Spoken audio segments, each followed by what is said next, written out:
Bonsoir, bienvenue dans Storia Nostra et nous sommes mardi, nous sommes toujours en compagnie de Philippe Colombagne. Bonsoir. Bonsoir.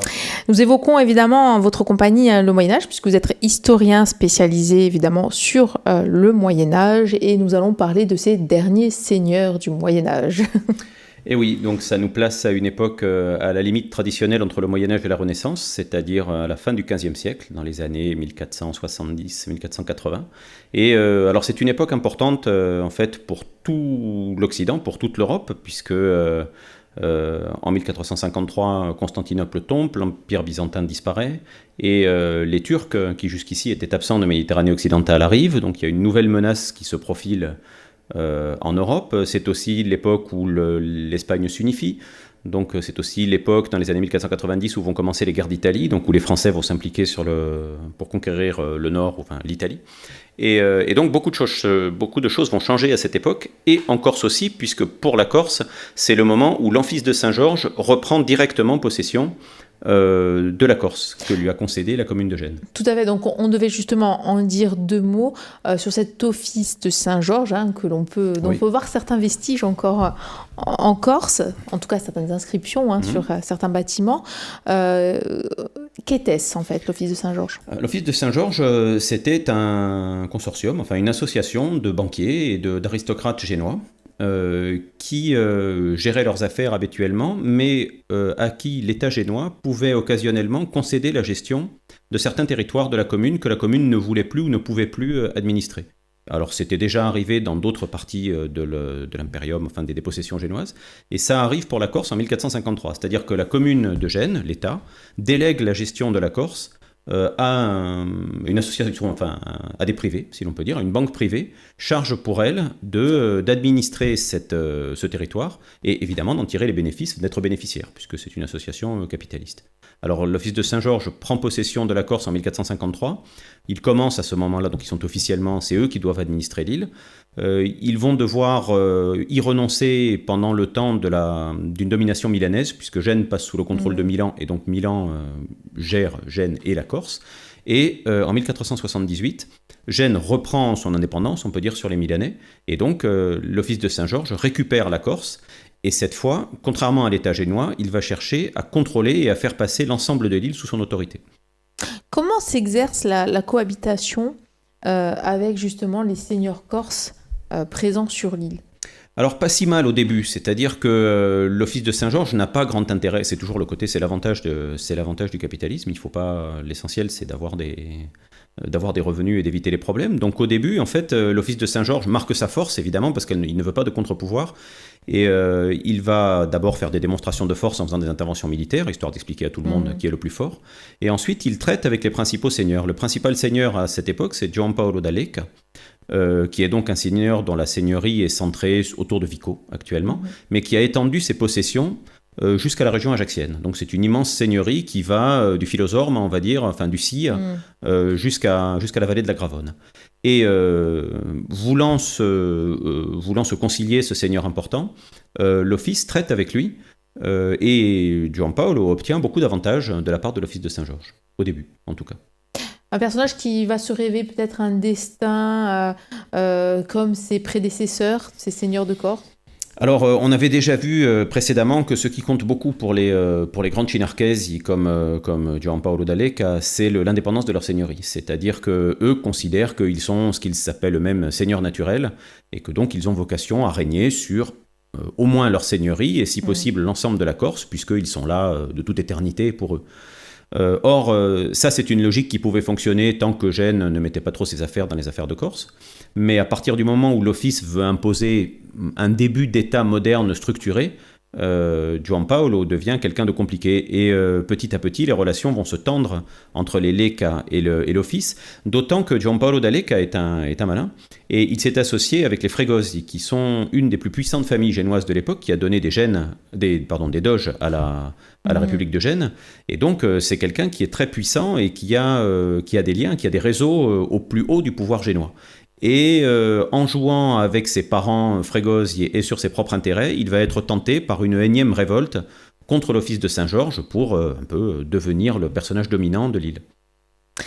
Donc justement, là aussi, on voit finalement un personnage qui rêve d'être le personnage dominant de l'île. On imagine que lui aussi va connaître une chute assez tragique. Oui, c'est un peu répétitif comme histoire, on a déjà vu ça précédemment. Donc après toute une période de complot assez intéressante à étudier, parce qu'il y a des histoires un peu d'espionnage et tout ça, Giampaolo décide d'entrer en révolte ouverte contre l'office de Saint-Georges en espérant obtenir l'aide des Fregosi. Et donc en 1487, il se révolte contre l'office ouvertement, se fait proclamer comte de Corse, ce sera le dernier comte de Corse, acclamé par une vedute de ses partisans, et il déclenche la guerre contre l'office. Évidemment, l'office réagit très vite. Alors au début, ils sont surpris, mais ils réagissent en envoyant de très importantes troupes, des troupes d'élite, et la révolte va échouer. Simplement, ce sont ce qu'on appellerait ici des guerres de basse intensité, c'est-à-dire que ce sont des petites révoltes qui éclatent puis qui reprennent. Donc ça va marquer ce qu'on a appelé le début des guerres chinarchesi, c'est-à-dire entre les grandes chinarchesi et l'office de Saint-Georges, et qui vont se poursuivre entre les Léka et les autres depuis les années 1480, 1490 jusqu'au début du XVIe siècle, jusqu'aux années 1511. Donc ça va être très dur pour les populations de Corse qui vont avoir à subir régulièrement une révolte de seigneurs, des guerres, des représailles de l'office. Et dans ces cas-là, comme malheureusement dans toutes les guerres, il ne faut pas se trouver au milieu, quoi. Merci beaucoup Philippe Colombani, on se retrouve demain. Merci. Au revoir. Bonsoir, bienvenue dans Storia Nostra et nous sommes en compagnie de Philippe Colombani. Bonsoir. Bonsoir. Nous continuons évidemment d'évoquer le Moyen-Âge. Nous allons parler d'un autre personnage aussi du Moyen-Âge. On va parler en effet de Rinuccio. Alors Rinuccio, c'est Rinuccio della Rocca, c'est celui qu'on appelle habituellement le dernier seigneur, puisqu'il fut le dernier seigneur indépendant, seigneur libre de l'histoire de Corse. C'est un contemporain et un cousin d'ailleurs de Giampaolo d'Aleca que nous avons déjà évoqué. Et en fait, il va profiter de la chute de Giampaolo d'Aleca, il va la favoriser d'ailleurs, pour devenir à son tour le seigneur dominant de la Corse à la fin. Donc on est cette fois dans les années 1490 à peu près. Donc Giampaolo se révolte en 1487, sa plus importante révolte se termine à la fin des années 1480, et donc comme le plus gros seigneur a disparu, c'est l'autre qui monte, et c'est Rinuccio della Rocca qui devient un seigneur important. Alors ça va être un peu un parcours assez proche de celui de Giampaolo. Il va suivre le même schéma, c'est-à-dire aussi s'opposer à l'office Saint-Georges. C'est ça. Alors au début, il s'allie à l'office, puisqu'en fait, il s'est allié à l'office pour détruire la puissance des Léka, qui était la maison concurrente. Chez les Chinarchesi, dès qu'il y en a un qui monte trop haut, les autres le rabaissent. Donc c'est le jeu est bien connu. C'est le principe. Oui, c'est le principe. Donc il devient lui-même dominant. Et au début, ça se passe pas si mal. Et puis, petit à petit, c'est toujours la même histoire. C'est-à-dire qu'il considère qu'il n'est pas bien traité par l'office, alors que l'office, là aussi, le couvre d'avantages, de cadeaux, de titres, et ainsi de suite, le favorise. En fait, ce qu'on appelle un seigneur associé en fait au gouvernement, et petit à petit il va considérer que lui il n'est pas bien traité, que l'office ne respecte pas son indépendance dans la seigneurie, et donc il va se pousser petit à petit à la révolte qui éclate au début du XVIe siècle. Il a une volonté aussi hégémonique finalement de devenir le comte de Corse. Alors lui non, lui justement c'est une originalité, il va pas se faire proclamer comte de Corse, il a vu ce qui est probablement, soit ça l'intéresse plus, soit les temps ont changé, parce qu'on est au XVIe siècle, donc plein de choses ont bougé. Lui, il veut protéger l'indépendance de sa grande seigneurie de la Rocca, qui va donc sur tout le sud de l'île jusqu'à la région d'Ajaccio à peu près. Et donc il ne se fait pas proclamer comte de Corse, mais par contre il bénéficie lui aussi, comme le Léka, d'un important réseau en Corse et aussi hors de Corse. Il a beaucoup de soutien très puissant à Gênes, en Italie, un peu partout. Comment se matérialise finalement cette révolte contre l'office Saint-Georges? Quelles sont les premières heures finalement? Alors le casus belli, c'est la construction d'un château qui s'appelle le château de Rocca Tagliata, qui est donc sur le cours haut de la Solanzara, en dessous des aiguilles de Bavela. Et Rinuccio fait construire un château sur une espèce d'aiguille rocheuse complètement délirante, quand on peut toujours visiter le site évidemment. Mais l'office l'accuse d'avoir construit un château hors des limites de sa seigneurie, ce que normalement il n'a pas le droit de faire. Alors il y a une dispute de frontières, Rinuccio dit que non, et ainsi de suite. On lui intime de détruire le château, ce qu'il ne fait pas. À partir de ce moment-là, il est considéré comme rebelle. Donc il y a des actes de rébellion, c'est la guerre, c'est-à-dire qu'il y a des opérations militaires. Et l'office, là encore, comme avec les Léka, envoie une très puissante armée assiéger Rocca Tagliata, détruit totalement, détruit une partie des défenses avancées de Rocca Tagliata, prend le château, et à partir de là, continue, c'est une espèce de rouleau compresseur dans lequel on va traquer Rinuccio jusqu'à le faire fuir ou le soumettre ou le tuer au final. Mais ça ne se fait pas tout seul, c'est-à-dire que Rinuccio a des partisans, il faut à chaque fois relancer les opérations, et puis surtout dans ces batailles-là, les seigneurs chinarkais, ils se réfugient dans tiennent plutôt les régions hautes, les montagnes, la moyenne montagne en fait, où ils sont plus difficiles à traquer. Et donc ça complique la vie des soldats de l'office qui doivent faire des expéditions. Par contre, chaque fois qu'il y a une expédition, là on en revient toujours là, il y a des villages qui souffrent, des villages sont détruits, des paysans sont déplacés pour qu'ils ne soutiennent plus leurs seigneurs. Et c'est dur pour les régions qui sont soumises à cette révolte. Est-ce que la fin de Rinouch marque finalement la fin d'une époque ? Oui, alors il y a de énième révolte, on va les passer ici, mais Rinouch meurt en 1511 dans une ultime tentative de retour, parce qu'en fait, régulièrement, il est battu, il attaque l'office, il est battu, il s'exile, on n'arrive pas à le tuer, alors soit il négocie son exil, soit il s'enfuit, et il essaye de revenir, donc il fait une ultime tentative de retour en 1511, et en 1512, il est assassiné au-dessus d'Arbellar, pas tant les Génois, mais plutôt par ses cousins, des Chinarkais qu'il a malmenés pendant les guerres, pour faire simple, et qui donc se font un plaisir de le tuer, et aussi pour toucher la prime qu'on pouvait avoir si on tuait le seigneur de la Roque. Et son corps est démembré, détruit, et effectivement, comme on le doit aux traîtres à l'époque, et effectivement, à partir de la mort de Rinouch, la Corse va changer d'époque parce que toutes les seigneuries indépendantes sont soit détruites, soit se soumettent à l'autorité de l'office de Saint-Georges. Donc il n'y a plus de seigneurs indépendants. Il existe encore des seigneurs, les Dornan ou les Bodzi par exemple, mais ils ne sont plus seigneurs indépendants. Ils sont soumis à l'office et au gouverneur. Et à partir de là, on va entrer petit à petit dans une nouvelle société, progressivement. Ils rentrent dans le rang, si on peut dire. Ils rentrent dans le rang. Alors, certains ont dit aussi qu'ils rentrent dans la modernité, c'est-à-dire que la Corse intègre un territoire qui est administré, parce que jusqu'ici, qui est administré à tout petit niveau. Mais oui, on change d'époque et les seigneurs acceptent de conserver quelques privilèges, mais soumis à l'autorité génoise. Merci beaucoup, Philippe Colombagne. On se retrouve demain. On va parler aussi de deux faits majeurs, la fondation de deux villes au cours du Moyen-Âge, Ajaccio et Bastia. À demain, merci, au revoir. Demain. Bonsoir, bienvenue dans Storia Nostra et nous sommes jeudi, nous sommes sur Alta Frequenza, toujours en compagnie de Philippe Colombagne. Bonsoir. Bonsoir. Vous êtes historien spécialisé sur le Moyen-Âge et on va parler aussi de deux faits majeurs, la fondation de deux cités, Ajaccio et Bastia. Et puis nous allons commencer évidemment par la plus ancienne, Bastia. alors là, attention. Alors, ce qui est intéressant dans la Corse médiévale, c'est que jusqu'à la fin du XVe siècle, il n'y a pas de ville en Corse. La seule ville de Corse à la période médiévale, c'est Bonifacio, oui. Mais qui n'est pas à proprement parler une ville, qui est une colonie génoise, donc elle n'a pas de lien comme une ville avec l'arrière-pays. Et les Génois, l'office de Saint-Georges, toujours, à la fin du XVe siècle, on est toujours à cette époque, décide de doter la Corse, de civiliser la Corse, si vous voulez, c'est-à-dire au sens étymologique du terme, c'est-à-dire de donner des villes à la Corse, de façon à déjà asseoir leur domination, puisqu'ils auront des points précis pour débarquer des troupes, ce qu'ils font pendant les guerres chinarkaises, pour commercer et pour créer des points d'appui fixes. Alors, il y a une petite ébauche pour créer Bastia au XIVe siècle, quand on crée Portocardo. Donc là, c'est la famille génoise des Lomeligni qui fortifie la petite marine, le Portocardo, c'est-à-dire la marine de Cardo à l'époque, et qui construit une Bastille, c'est-à-dire un petit château. Mais la ville reste un embryon de ville et elle ne décolle vraiment qu'à la fin du XVe siècle, dans les années 1480-1490, quand la ville obtient des statuts précis. Et à partir de ce moment-là, elle devient, à proprement parler, une ville, c'est-à-dire un endroit où on peut constituer une agglomération avec des statuts précis gérant les fonctions des habitants, un gouvernement, une municipalité, c'est ce qu'on appellerait aujourd'hui, et la possibilité aussi, ce qui n'était pas possible à Bonifacio, pour les Corses, de venir s'installer dans la ville. Chose qui n'était pas possible à Bonifacio, puisqu'à Bonifacio, c'était des colons ligures génois qui venaient, et les Corses y étaient très peu nombreux. Alors que Bastia sera, à ce sens-là, la première ville de Corse, au sens où on peut s'y installer à peu près librement. Justement, sa population, qui est-elle au début ? C'est un mélange justement de Génois, de Corse, Alors pour Bastia, la tradition est restée à Bastia de désigner Terra Vecchia et Terranova. Donc Terranova, la citadelle, est peuplée à l'origine plutôt de colons génois, donc de familles ligures qui viennent s'installer ici. Et Terra Vecchia, le vieux port actuel, qui n'est pas fortifié, elle est plutôt peuplée d'un peu tout en fait, c'est-à-dire, mais aussi de populations qui viennent du Cap, de la Casinca, du Nebbio, qui sont à l'époque des régions, il faut bien se souvenir qu'on est dans le contexte des guerres chinarkaises, et donc autant le sud est à feu et à sang à cause des révoltes, est souvent déstabilisé par les révoltes des grands seigneurs, autant le nord c'est la Terra del Comune, et donc là pour le coup Gênes contrôle son territoire. Bastia, ça va devenir aussi la capitale, puisque c'est là que le gouverneur va s'installer, et donc il y a beaucoup d'atouts pour cette ville. C'est un port, c'est le seul port sur la plaine orientale, puisqu'il n'y en a plus d'autres. Au sud, il n'y a plus de port avant Porto Vecchio, et au nord, ce sont les seigneuries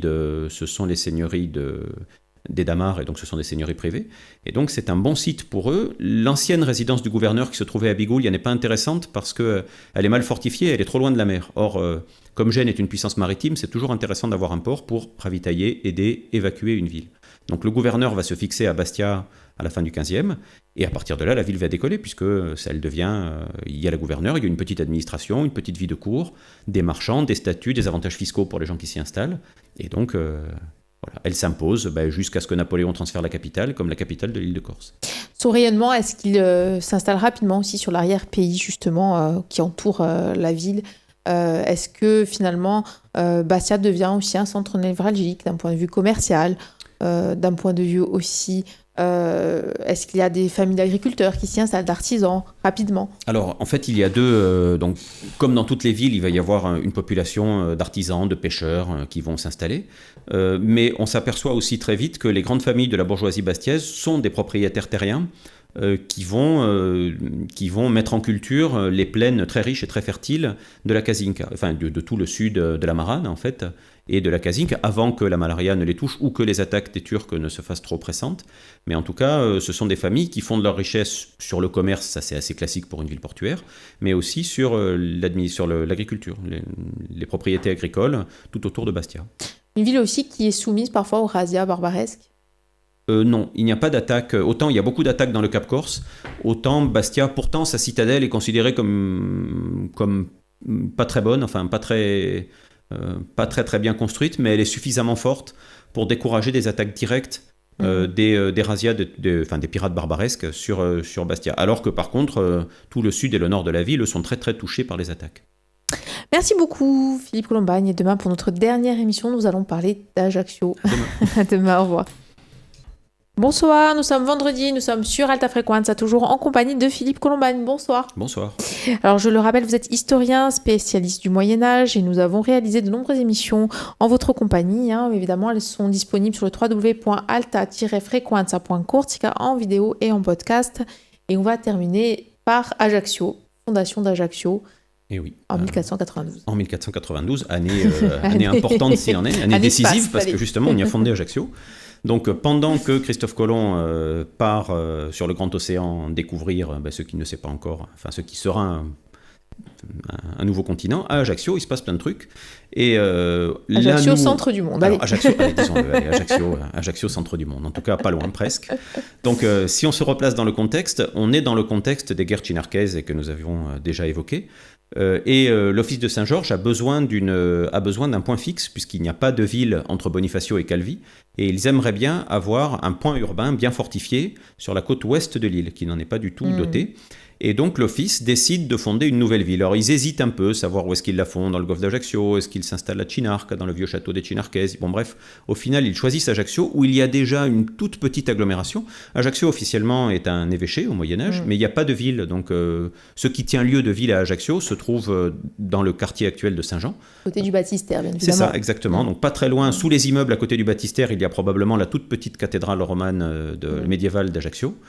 Et sur la colline dite encore actuellement de Castelvecchio, comme son nom l'indique, il y avait un château, un petit château fort, donc il Castelvecchio, qui protégeait le fond du golfe d'Ajaccio et la cathédrale et les quelques maisons qu'il devait y avoir. Mais ce n'était en aucun cas une ville. Donc les Génois hésitent à savoir s'ils doivent refonder la ville à l'endroit où elle se trouve au Moyen-Âge, c'est-à-dire dans le fond du golfe ou ailleurs.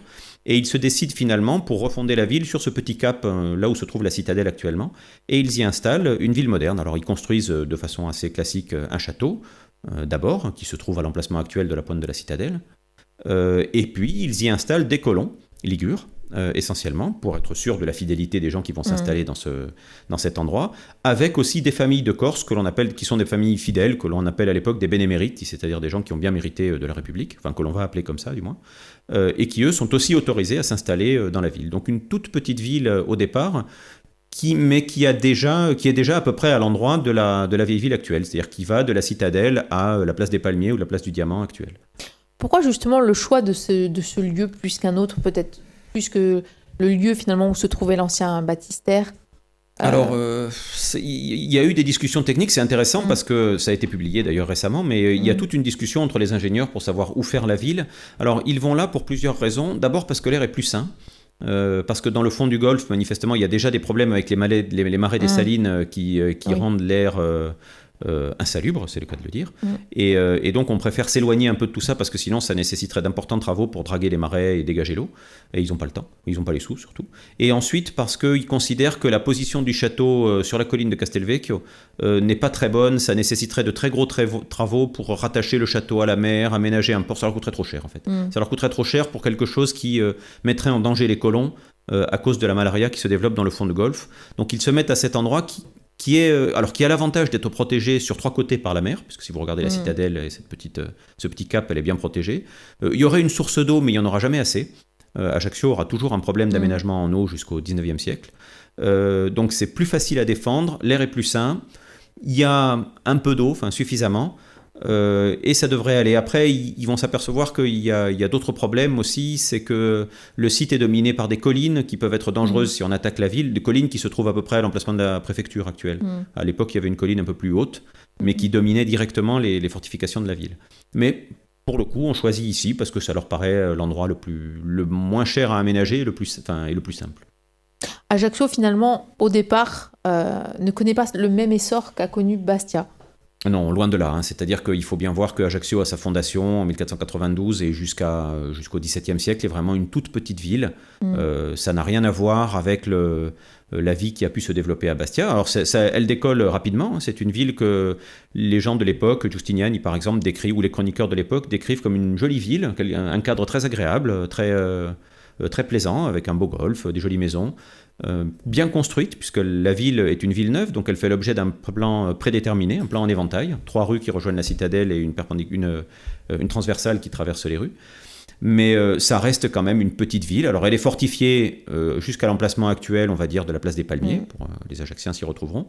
Et après se développe un petit faubourg où s'installent les familles corses qui viennent soit de la région ajaccienne, soit de la vallée de la Gravonne, qui deviendra plus tard la rue Fèche. Donc elle a déjà un peu Uborgo, donc Uborgo c'est le faubourg étymologiquement. Mais elle est incomparablement, c'est une ville beaucoup plus petite et beaucoup moins dynamique que ce que peut être Bastia à l'époque, qui est vraiment le gros pôle urbain du XVIe siècle corse. Il faudra attendre Napoléon. Et il faudra attendre Napoléon et le décret de 1811, décret assassin pour les Bastiais, qui a transféré la capitale du nord au sud. Merci beaucoup Philippe Colombani d'avoir passé ces quelques mois en notre compagnie. Merci. Merci. Au revoir.